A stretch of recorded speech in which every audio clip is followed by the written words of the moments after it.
I was standing in my driveway at 6:30 in the morning, staring at the empty spot where my snow shovel should have been, when I realized that living in the Pinewood Estates subdivision of Columbus, Ohio was going to be more complicated than I had ever imagined.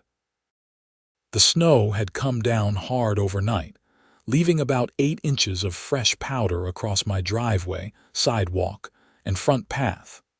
I had a meeting at 9, and I needed to clear everything before I could even think about backing my car out. But my shovel, the good ergonomic one with the steel edge that I had purchased just 3 weeks ago at the hardware store on Main Street, was gone. I walked around my garage, thinking maybe I had moved it and forgotten. I checked the side yard, the back patio, even inside my car. Nothing. My neighbor to the left, an elderly man named Martin who mostly kept to himself, was already out clearing his own driveway with an old red shovel that looked like it had survived several decades of Ohio winters. "Morning, Martin," I called out, trudging through the snow in my work boots. "You didn't happen to see anyone around my place last night or this morning, did you?" Martin paused, leaning on his shovel. His breath came out in white puffs. "Can't say I did, Nathan. Lose something. My snow shovel. Brand new one. I left it right by my garage door yesterday after clearing the walkway." He shook his head slowly. "That's odd, though I did see Karen coming down the street late yesterday with that clipboard of hers. She was taking pictures of something. Karen Baxter, the HOA president. A woman in her mid-40s with blonde hair, always pulled back in a tight bun, who wore a perpetual expression of disapproval. She had moved into Pinewood Estates about 5 years ago and had somehow managed to get herself elected HOA president within 18 months. Since then, she had made it her personal mission to enforce every single rule in the covenants with the enthusiasm of a military drill sergeant. "What was she taking pictures of?" I asked. "Couldn't tell, but she stopped in front of your place for a bit. Had that look on her face, you know the one." I knew the one. I thanked Martin and borrowed his old shovel, promising to return it as soon as I figured out what had happened to mine. It took me 40 minutes to clear my driveway, and by the time I finished, I was running late and had to skip breakfast. The borrowed shovel was murder on my back, nothing like my nice ergonomic one with the cushioned grip. I made it to work with 3 minutes to spare, spent the day dealing with project deadlines at my software development job, and by the time I got home at 6 that evening, I had almost forgotten about the missing shovel. Almost. There was a notice taped to my front door. The official HOA letterhead was impossible to miss, with its pretentious serif font and the little logo of a pine tree. I ripped it off and read it while standing on my porch in the cold. Violation notice. Dear resident of 847 Pinewood Drive, it has come to the attention of the Homeowners Association Board that you are storing unauthorized equipment in violation of Section 7, Paragraph 3 of the Pinewood Estates Covenants, Conditions, and Restrictions. Specifically, a snow shovel was observed leaning against your garage door in clear view from the street. This constitutes a violation of our aesthetic standards. The item in question has been confiscated and will be returned upon payment of a $50 fine and written assurance that such violations will not occur in the future. Please contact HOA President Karen Baxter at your earliest convenience to arrange compliance. Failure to do so within 10 business days will result in additional fines of $25 per day. I read it 3 times, certain I must be misunderstanding something. They had taken my shovel. Karen Baxter had actually come onto my property and taken my personal property because it was leaning against my garage. I felt my blood pressure rising as I unlocked my door and went inside. My house was still cold from being empty all day, but I barely noticed. I grabbed my copy of the HOA covenants from the drawer in my kitchen where I kept important documents. I had read through them when I bought the house 2 years ago, but admittedly, I had not memorized every single clause. Section 7, Paragraph 3 read, "No equipment, tools, recreational vehicles, or other items shall be stored in yards or driveways where visible from the street, except within enclosed structures or behind approved screening. Items may be temporarily placed outside while in active use, but must be returned to storage immediately after use." Immediately after use. That was the phrase they were hanging this on. I had left my shovel leaning against the garage after shoveling yesterday evening. It had been out there for maybe 18 hours, including overnight, and for that, they had confiscated my property and were demanding a $50 fine. I called the number listed on the violation notice. It rang 4 times before Karen Baxter answered. Pinewood Estates, HOA, Karen speaking. "Karen, this is Nathan Ostroff from 847 Pinewood Drive. I just got home and found a notice saying you took my snow shovel." Mr. Ostroff: "Yes. I documented a clear violation of our covenants yesterday evening. The shovel was stored in violation of Section 7, Paragraph 3. It was not stored. I used it and then left it by the garage. It is a snow shovel. During winter, it is kind of necessary to have it accessible. The covenants are quite clear. Items must be returned to proper storage immediately after use. Your shovel was visible from the street for an extended period." I took a deep breath, trying to keep my voice level. "Karen, I need my shovel back. We just got 8 inches of snow and there is more in the forecast. I need to be able to clear my driveway. As stated in the notice, you may retrieve your property after paying the $50 fine and providing written assurance of future compliance. You cannot just take people's property. That is theft." Her voice got colder. "It is enforcement of the covenants you agreed to when you purchased your home. The item is being held securely and will be returned upon compliance with the stated conditions." "Good evening, Mr. Ostroff." She hung up. I stood there in my kitchen, phone still in my hand, absolutely stunned. I had dealt with Karen and the HOA before, mostly through passive-aggressive notices about my grass being a quarter-inch too long or my garbage cans being visible from the street for 20 minutes after trash pickup. But this was something else entirely. This was actually taking my personal property. I spent the next hour researching Ohio property law and HOA enforcement powers. What I found was interesting. While HOAs had broad authority to enforce their covenants, that authority had limits. They could fine residents. They could place liens on properties for unpaid fines. But nowhere in Ohio law did HOAs have the authority to confiscate personal property.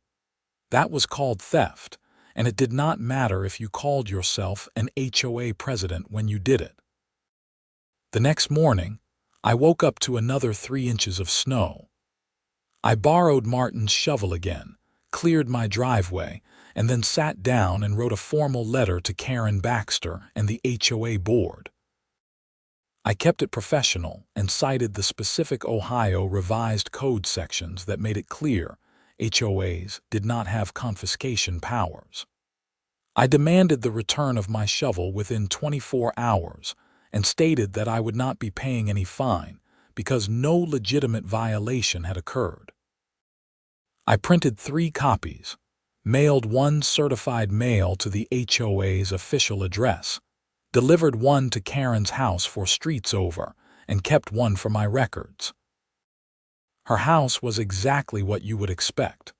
Perfectly manicured lawn, even in winter, elaborate Christmas decorations placed with mathematical precision, and a doormat that said, "Please remove your shoes." She answered the door in yoga pants and a fleece jacket, holding a cup of coffee. "Mr. Ostroff, what can I do for you?" I am delivering this letter regarding the return of my property." I handed her the envelope. She opened it right there, read it while I waited on her porch, and then looked up at me with an expression that could have frozen water. "This letter is full of misunderstandings about HOA authority. Our covenants give the board enforcement powers. Your covenants do not override state law. You cannot take people's property. That is theft. It is not theft when it is done in accordance with. Show me where in Ohio law an HOA can confiscate property, not fine someone, not place a lien, actually take physical possession of someone's belongings." She pressed her lips into a thin line. "The board will review your letter at our next meeting." "When is that?" 2 weeks from Thursday." "That is not acceptable. I need my shovel now. We are in the middle of winter." "Then I suggest you comply with the terms of the violation notice." I felt my jaw clench. "I will give you until 5 p.m. tomorrow to return my shovel. After that, I am filing a police report for theft and a small claims case to recover the property and damages. You are being dramatic and wasting everyone's time. We will see." I left her porch and drove to work, angry enough that I had trouble concentrating on my projects all day. By the time I got home that evening, there was another notice on my door. This one informed me that my fine had been increased to $75 due to hostile and threatening behavior toward HOA board members. It also stated that I was now in violation of Section 12, Paragraph 8, which dealt with disturbing the peace and harmony of the community. That was it. I was done trying to reason with Karen Baxter. The next morning, I went to the Columbus Police Department's community station on Henderson Road. The officer at the desk, a tired-looking man in his 30s with a name tag that read Officer Williams, listened to my story with an expression that suggested he had heard variations of it before. "So your HOA president took your snow shovel," he said. "Correct. And she says it is because you violated some rule. She says I left it visible from the street, but that does not give her the right to take it. It is my property. She came onto my property and took it without my permission." Officer Williams rubbed his face. "HOA disputes are civil matters generally. You would need to, I understand that. But this is not a dispute about whether I violated a rule. This is someone taking my physical property. If my neighbor came over and took my shovel because he did not like where I left it, that would be theft, right?" "Well, yes. How is this different?" He considered that. "I will take a report, but I am going to be honest with you, the prosecutor probably will not pursue this. Your best bet is small claims court." I filed the police report anyway. Officer Williams was professional about it, got all the details, and gave me a case number. He even noted that I had photographic evidence, since I had taken pictures of where my shovel had been stored and the violation notice Karen had left. Next stop was the small claims court at the Franklin County Municipal Court building on South High Street. The clerk there was more helpful. A woman in her 50s named Patricia walked me through the process of filing a claim. "You are suing for return of property and damages," she said, typing information into her computer. "What is the value of the property?" "The shovel cost $49.99. I have the receipt." "But I also want to claim damages for having to rent a shovel, time lost dealing with this, and the cost of filing. Small claims maximum in Ohio is $6,000, so you are well under that. Filing fee is $75. I paid the fee, filled out the forms, and listed Karen Baxter as the defendant in her capacity as HOA president. I also listed the Pinewood Estates HOA as a co-defendant. The court date was set for 6 weeks out, which seemed like forever, but Patricia explained that was the earliest available slot. "You will both get notices in the mail about the hearing date," she said. "Make sure you bring all your evidence. Receipts, photos, copies of any correspondence, the HOA covenants, anything relevant." I left the courthouse feeling like I had at least done something productive. Karen could not ignore a court summons the way she was ignoring my letters. When I got home, I found my next-door neighbor on the right, a woman in her 30s named Jessica, shoveling her driveway. She waved me over as I got out of my car. "Nathan, hey, I heard about what happened with your shovel. Is it true Karen actually took it?" News traveled fast in Pinewood Estates. "Yeah, she says I violated the covenants by leaving it visible." Jessica shook her head. "She tried to fine me last month because my kid left his bike on the front lawn for 2 hours. 2 hours. I told her to back off, and she eventually dropped it, but I swear that woman has nothing better to do than patrol the neighborhood looking for violations. Have other people had problems with her? Are you kidding?" She fined the Hendersons $300 because their fence was 6 inches too tall, made them tear it down and rebuild it. She sends violation notices to the Patels every other week about their decorations. She even tried to tell the Richardsons they could not fly an American flag because it was not the approved size. "Why do people put up with this?" Jessica shrugged. "Most people pay the fines and move on. It is not worth the hassle to fight. But honestly, I think someone needs to stand up to her. What she is doing to you, taking your actual property, that is over the line." I told Jessica about the police report and the small claims filing. Her eyes lit up. "Good. I hope you take her to the cleaners. And if you need anyone to testify about her pattern of behavior, let me know.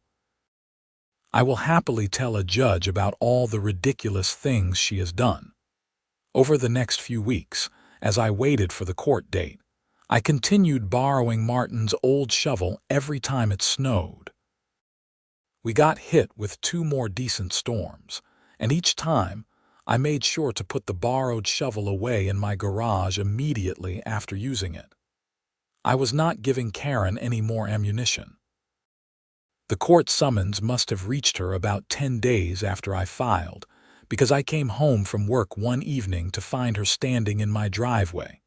She was wearing a long wool coat and holding a folder. "Mr. Ostroff," she said as I got out of my car, "I received some ridiculous paperwork claiming I am being sued." "It is not ridiculous. You took my property and I want it back.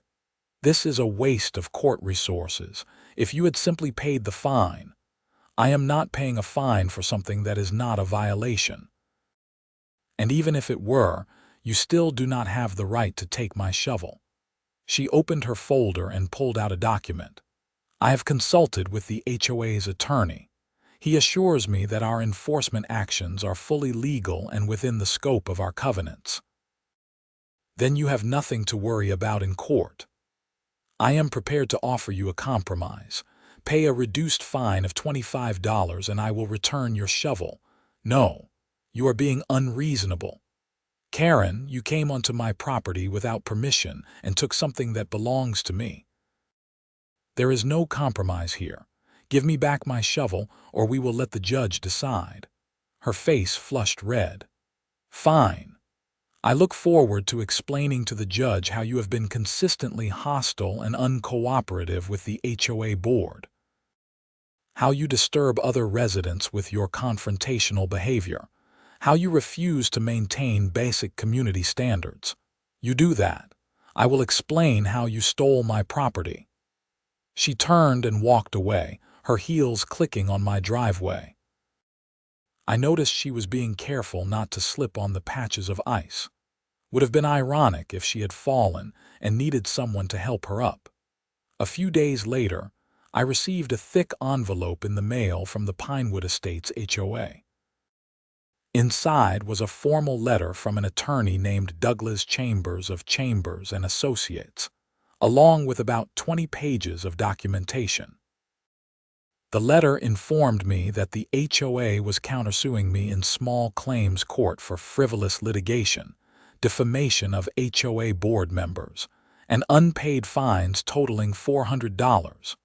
$400. I scanned through the attached violation notices, most of which I had never seen before. They claimed I had committed various violations over the past 3 months.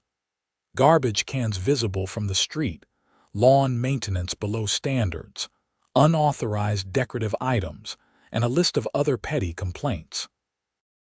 Each violation carried a fine, and since I had not paid any of them, they had apparently been adding late fees and additional penalties.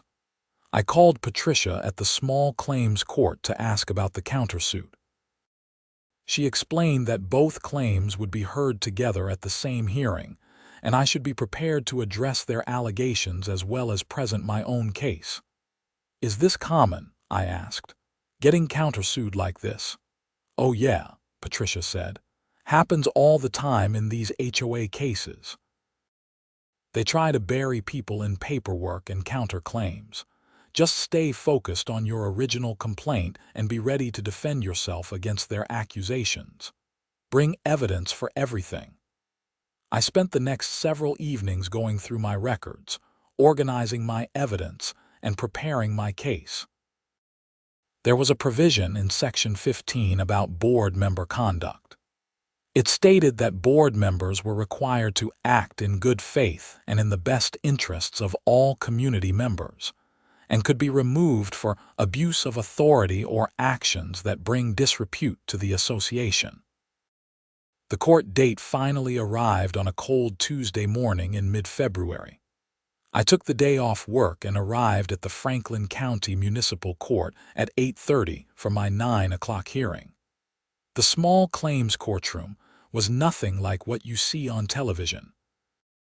It was a modest-sized room with fluorescent lighting, folding chairs for people waiting their turn, and a raised bench for the magistrate.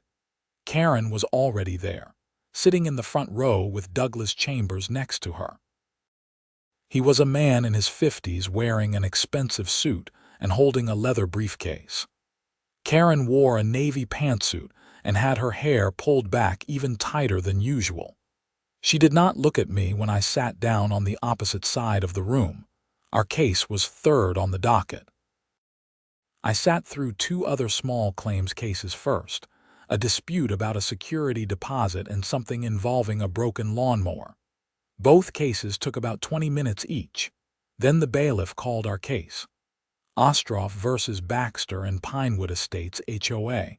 We all stood and approached the bench. The magistrate was a black woman in her 40s named Magistrate Thompson, according to the nameplate on the bench. She looked at both parties, then at the case file in front of her. "Mr. Ostroff, you are representing yourself?" "Yes, Your Honor." "And Miss Baxter, you have legal representation." Douglas Chambers stepped forward. "Douglas Chambers appearing on behalf of the defendants, Your Honor." "Very well. Mr. Ostroff, this is your complaint. Please present your case." I had rehearsed this a dozen times. I kept my voice steady and stuck to the facts. "Your Honor, on January 14th of this year, the defendant Karen Baxter came onto my property and took my snow shovel without my permission. She left a violation notice claiming I had violated HOA covenants by storing the shovel where it was visible from the street. However, I was not storing the shovel. I had used it the evening before to clear snow and left it leaning against my garage door. More importantly, even if I had violated an HOA covenant, the HOA has no legal authority under Ohio law to confiscate personal property. That is theft, regardless of whether the person doing it is an HOA president or anyone else. Magistrate Thompson made notes. "And you are seeking what remedy?" "Return of my property, reimbursement for the $50 filing fee, and compensation for the time and expense I have incurred dealing with this, which I am calculating as $200 total." "You have evidence to present." I handed up my organized folder of evidence.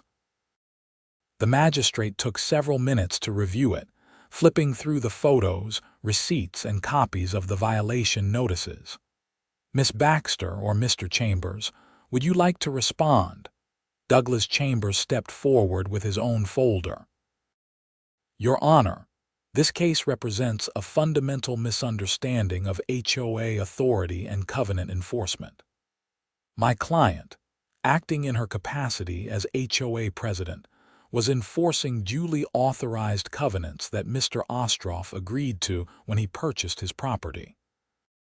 The shovel in question was not temporarily in use, but was left in violation of clear storage requirements for an extended period.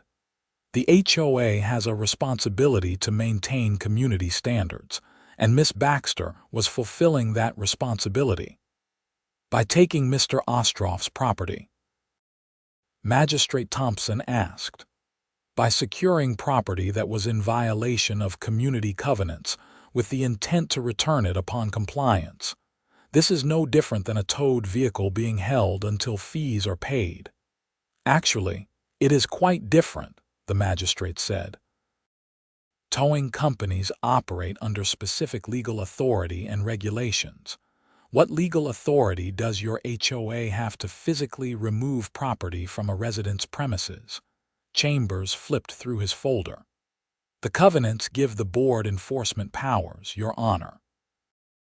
Section 18, paragraph 4 states that the board may take reasonable actions to enforce covenant compliance. Does reasonable actions include confiscating property? When property is being stored in violation of covenants, securing that property until compliance is achieved is a reasonable enforcement action. Magistrate Thompson turned to Karen. Miss Baxter, where is the shovel now? Karen stood up straighter. In my garage, Your Honor. I have been keeping it secure. And you acknowledge that you took it from Mr. Ostroff's property? I secured it as part of covenant enforcement, yes. Did you have Mr. Ostroff's permission to come onto his property and take it?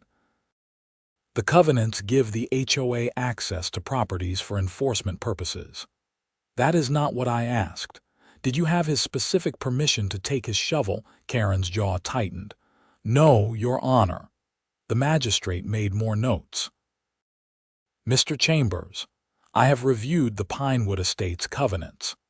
Section 18, paragraph 4 says the board may take reasonable enforcement actions including fines and liens. It says nothing about confiscating property. In fact, nothing in these covenants gives the HOA authority to remove personal property from residents' premises. Your Honor, the covenants must be read in the context of the board's overall enforcement authority. Mr. Chambers, I am familiar with HOA law. I hear these cases regularly. And I can tell you that Ohio law is very clear about the limits of HOA authority.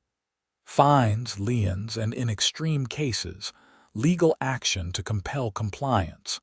What HOAs cannot do is take people's property. That exceeds their authority, regardless of what is written in the covenants. Chambers tried again. Your Honor, if I may, we have also filed a countersuit. I see that. Let us address the primary claim first. Miss Baxter, do you have the shovel with you today? No, Your Honor, it is at my home. How long will it take you to retrieve it? Karen glanced at her attorney, who looked distinctly uncomfortable. I could get it within an hour. Good. Here is my ruling on Mr. Ostroff's complaint.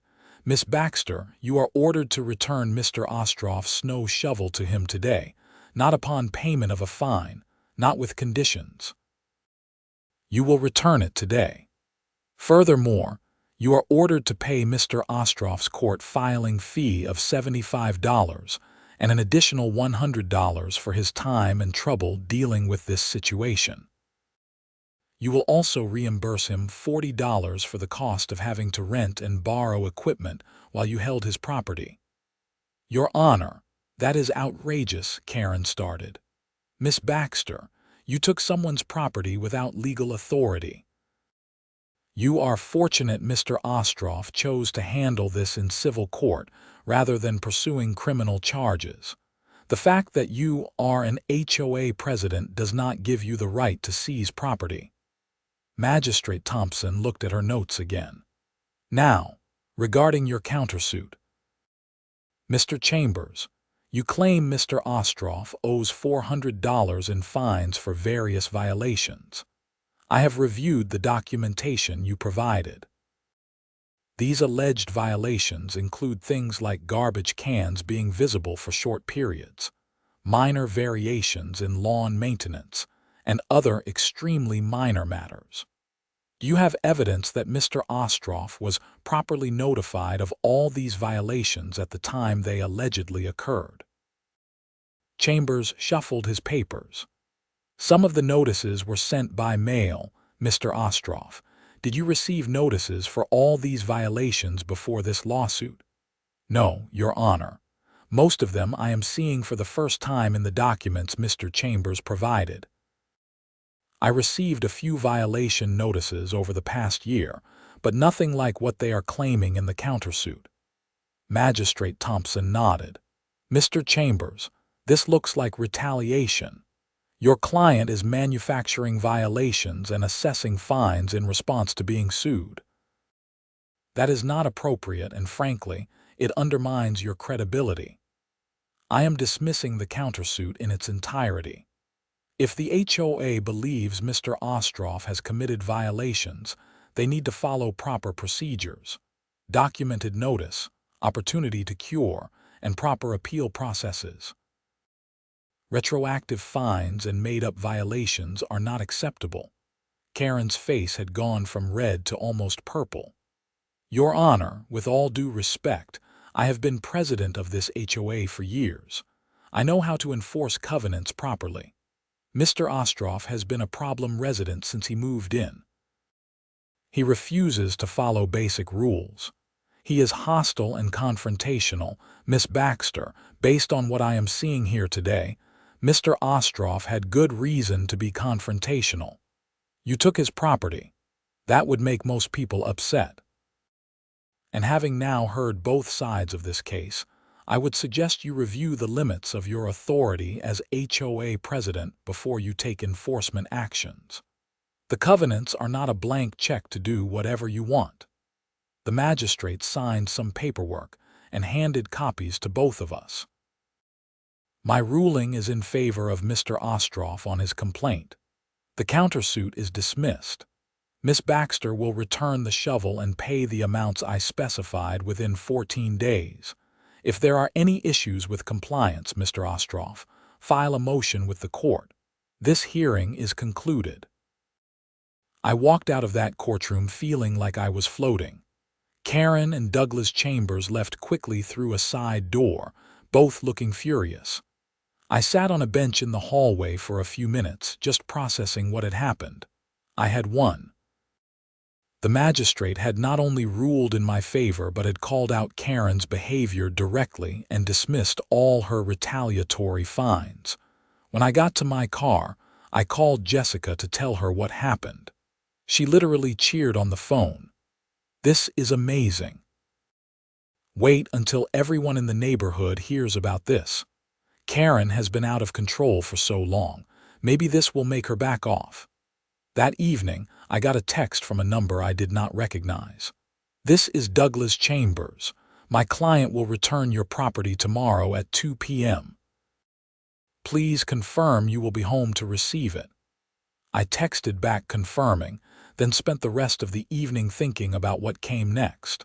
I had my victory in court, but I still lived in Pinewood Estates. I still had to deal with the HOA and with Karen Baxter. This was not over, not really. The next afternoon at exactly 2 p.m., a car pulled up in my driveway. But it was not Karen who got out. It was a man in his 60s wearing khakis and a polo shirt. He pulled my snow shovel out of his trunk and walked up to my door. I opened it before he could knock. "Can I help you?" "Nathan Ostroff. I am Richard Baxter, Karen's husband. I am here to return your shovel." He handed it over. I noticed he looked tired and embarrassed. "I owe you an apology," Richard said. "My wife, she gets very intense about the HOA. Sometimes she takes things too far." "Way too far in this case. I appreciate that, but the apology should probably come from her." "Yeah, it should. But between you and me, I do not think that is going to happen. Karen does not like being wrong." He paused.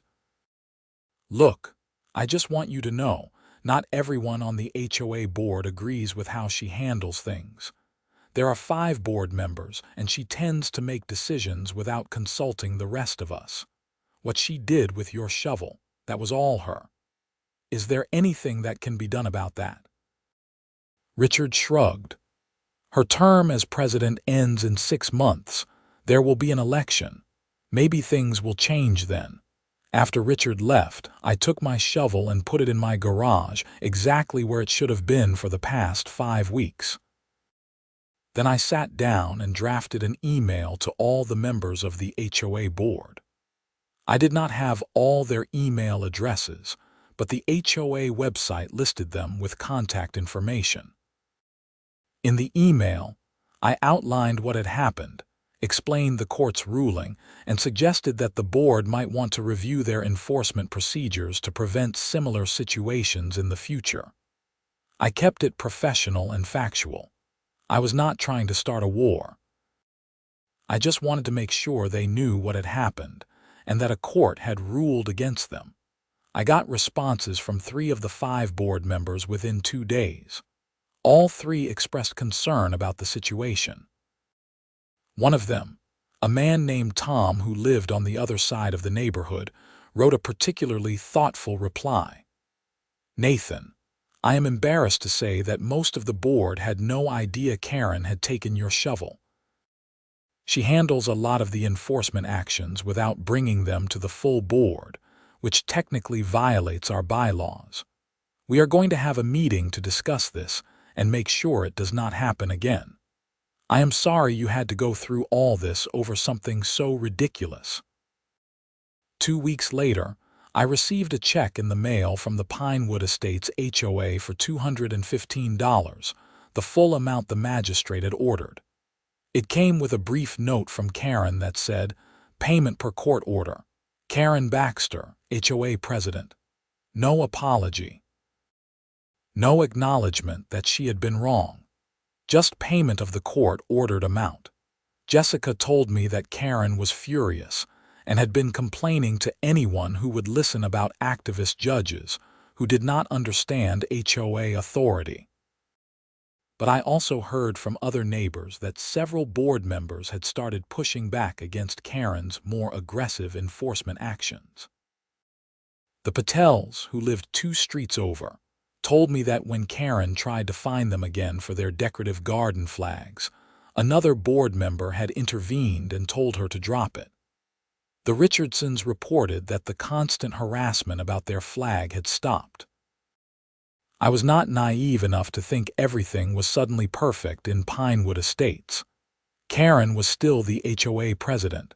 She still had her clipboard and her camera and her obsession with rule enforcement. But she was more careful now.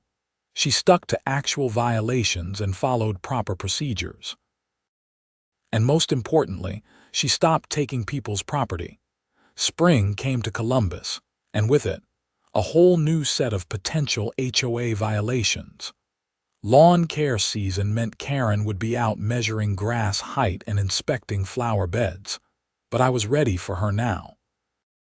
I kept my lawn maintained exactly to specification. I made sure my trash cans were never visible except on pickup day. I followed every single rule in the covenants, not because I agreed with all of them, but because I was not giving Karen any legitimate reason to come after me. In May, the HOA held its annual meeting. This was usually a poorly attended affair where the board presented the budget and residents had a chance to ask questions. This year, the community center room was packed. People wanted to talk about enforcement procedures and board authority. Karen ran the meeting with her usual efficiency, but there was a tension in the room that had not been there in previous years. When the floor opened for questions, hands shot up immediately. Jessica spoke first. "I think we need to discuss the enforcement policies. There have been complaints about excessive fines for minor issues and enforcement actions that exceeded the board's authority." Karen's expression hardened. "Our enforcement policies are based on the covenants. All residents agreed to follow these covenants when they purchased their homes. But there needs to be reasonableness in enforcement," Tom, one of the board members, interjected. "We are a community, not a police state. The goal should be to maintain property values and a pleasant living environment, not to fine people for having their garbage invisible for an extra hour." Several people applauded. Karen looked like she wanted to argue, but Richard, sitting in the front row, caught her eye and shook his head slightly. She pressed her lips together and moved on to the next agenda item. At the end of the meeting, elections were announced for the fall. Karen's term as president would end in November, and all 5 board positions would be up for election. Several people, including Tom and Jessica, indicated they planned to run. I left that meeting feeling hopeful. Maybe things really were changing in Pinewood Estates. Summer passed relatively quietly. I worked in my yard, keeping everything meticulously maintained. I said hello to Karen when I saw her on her neighborhood patrols, and she nodded back with icy civility. We both knew where things stood in August. Something interesting happened. I got a call from a local news reporter named Amanda Price, who covered suburban issues for the Columbus Dispatch. Someone had told her about my small claims case, and she wanted to do a story about HOA overreach. "These stories are becoming more common," Amanda said when we met at a coffee shop in German Village. "HOAs with too much power, residents who feel harassed, and conflicts that end up in court. Your case is particularly interesting because the court ruled so clearly that the HOA exceeded its authority." I told her the whole story. She took notes and said she would like to interview other Pinewood Estates residents about their experiences with the HOA.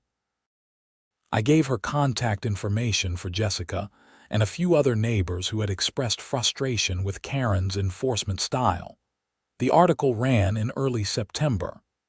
It was fair and balanced, presenting both sides of the issue.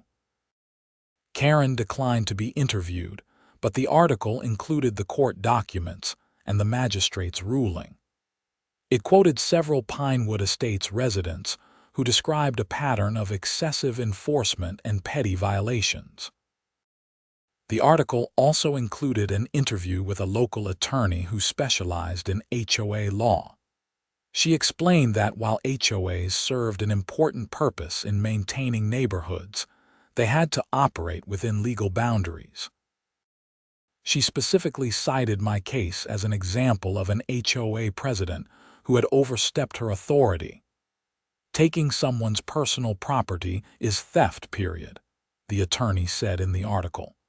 "It does not matter if you are an HOA president or a regular citizen. You cannot take property that does not belong to you, even if you think you are enforcing rules." This magistrate got it exactly right. The article created waves in Pinewood Estates. People were talking about it at the pool, at the park, in their driveways. Some residents defended Karen, saying the article made the neighborhood look bad and would hurt property values. But more people seemed to view it as vindication for their own frustrations with HOA overreach. Karen sent out an email to all residents denouncing the article as biased and inaccurate. She claimed I had orchestrated a media attack to undermine the HOA. But by that point, I think most people saw through her deflection.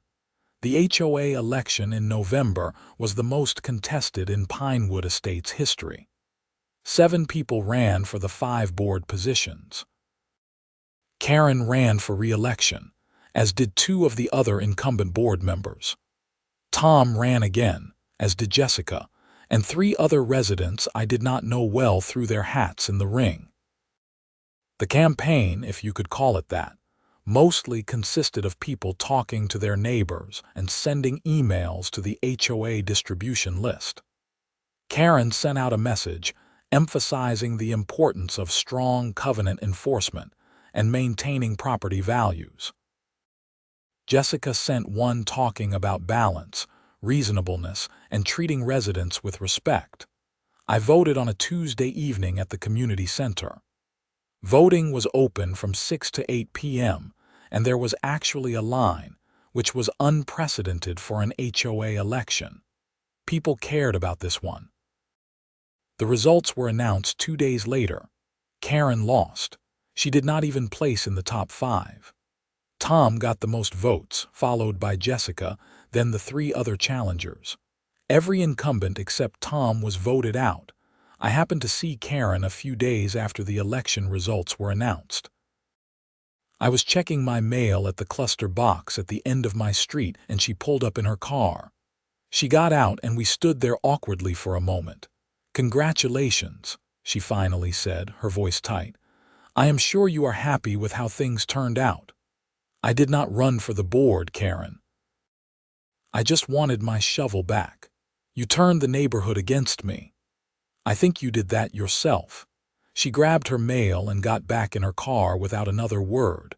I watched her drive away and felt a strange mix of emotions. I had not wanted to be Karen's enemy. I had just wanted to be left alone to shovel my driveway. The new board held its first meeting in December. Tom was elected president. Jessica became vice president. One of their first actions was to pass a resolution establishing new enforcement procedures. Before any fine was issued, the alleged violation had to be documented with photos and a warning letter giving the residents 7 days to comply. Fines would start small and escalate only after repeated violations. And most importantly, the board explicitly acknowledged that they had no authority to confiscate or remove personal property from residents' premises. They also passed a resolution apologizing to me for what had happened and formally stating that the HOA's actions in taking my shovel had been improper and would not happen again. I framed that resolution and hung it in my garage, right above where I kept my snow shovel. Winter came again to Columbus. The first significant snow fell in late December, about a week before Christmas. I went out that morning with my trusty ergonomic shovel, the one with the steel edge that had caused so much trouble a year earlier, and cleared my driveway. When I finished, I leaned it against my garage door and went inside for coffee. I looked out my kitchen window and saw the shovel there, visible from the street, exactly where it should not be according to Section 7, Paragraph 3 of the Pinewood Estates Covenants. My phone buzzed. It was a text from Jessica. "I can see your shovel from the street. That will be a $50 fine. GK, stay warm," I laughed and texted back. "Come take it if you dare." I left the shovel there for the rest of the day, a small act of defiance that no one cared about anymore. And when evening came, I put it away in my garage, not because anyone made me, but because that was the sensible place to keep it. Sometimes I think about everything that happened over that snow shovel. How a simple disagreement about where I left a piece of equipment turned into police reports and court cases and newspaper articles, and an HOA election. How one person's need for control created conflict that affected an entire neighborhood. But I also think about how standing up for something small and seemingly insignificant led to larger changes. The new HOA board was not perfect, but they were reasonable. They enforced the covenants, but with common sense and respect for residents. The neighborhood felt different now, less tense, more like an actual community. Martin, my elderly neighbor, stopped by one day while I was working in my yard. "You know," he said, "I have lived in Pinewood Estates for 15 years. The last year has been the most peaceful I can remember. People are not afraid to put out their trash cans anymore. It should not have taken a lawsuit over a snow shovel to get to this point, I said. Maybe not. But sometimes that is how change happens. Someone has to stand up and say enough is enough. He was right. I had not set out to change anything. I had just wanted my shovel back. But by refusing to accept that an HOA president could take my property without consequences, I had challenged a system that had gone unchecked for too long. Karen moved out of Pinewood Estates the following spring. I heard through the neighborhood grapevine that she and Richard had bought a house in a different subdivision, one where she was not on the HOA board. I saw her one last time, directing the movers as they loaded furniture into a truck. She did not acknowledge me, and I did not approach her. I hope she found peace in her new neighborhood. And I hope she learned something from what happened in Pinewood Estates, though I suspect she probably did not. Some people cannot see past their own need to control everything around them. As for me, I still live at 847 Pinewood Drive. My grass is usually about the right length, give or take. My garbage cans are sometimes visible from the street for longer than they technically should be. And my snow shovel spends winters leaning against my garage door, ready for the next snowfall. The new HOA board sends me a friendly reminder occasionally about minor covenant issues, and I address them when I can. We have a good relationship based on mutual respect and the understanding that we are all just trying to live our lives. Last winter, we got hit with a massive snowstorm that dropped nearly 2 feet overnight. I was out clearing my driveway at dawn when Tom, now HOA president, came walking down the street. He was carrying a snow shovel. "Need a hand?" he asked. "I never turned down free labor," I said. We shoveled together in the quiet morning, 2 neighbors helping each other out. No violation notices or fines or confiscated property. Just people being decent to each other. When we finished, Tom leaned on his shovel and looked at my driveway, then at the shovel leaning against my garage. "You know that is technically visible from the street," he said with a grin. "You going to fine me?" "Nah, I will let it slide this time." We both laughed. It was just a shovel leaning against a garage door, nothing worth fighting over, nothing worth taking. Just a tool that someone needed to get through winter. The sun was coming up over Pinewood Estates, turning the snow pink and gold. The neighborhood looked beautiful, peaceful, the way a community should look. I went inside to make breakfast, knowing that my shovel would be right where I left it when I needed it next. And that, I thought, was all I had ever wanted. The freedom to live in my house, use my tools, and be left alone to live my life. It was not too much to ask. It should not have required a court case to achieve. But I was glad I had fought for it. Because sometimes, standing up for a snow shovel means standing up for something much bigger. The principle that people deserve to be treated with respect and fairness, even by their homeowners association. Especially by their homeowners association. Life in Pinewood Estates continued, season after season, with the normal rhythms of suburban life. The HOA still existed, still enforced covenants, still held meetings and collected dues. But there was a balance now, a recognition that rules existed to serve the community, not the other way around. And in my garage, hanging on the wall next to my framed resolution from the HOA board, I kept the receipt for my snow shovel. A reminder that sometimes the smallest things are worth fighting for, and that even when institutions overstep their bounds, individuals can push back and win. It was just a snow shovel. But it represented something important, my right to be treated fairly, to have my property respected, and to challenge authority when that authority exceeded its limits. I won that fight. The court ruled in my favor. Karen Baxter learned that being HOA president did not give her unlimited power. And Pinewood Estates became a better place to live. All because I refused to pay $50 for a violation that should never have happened in the first place.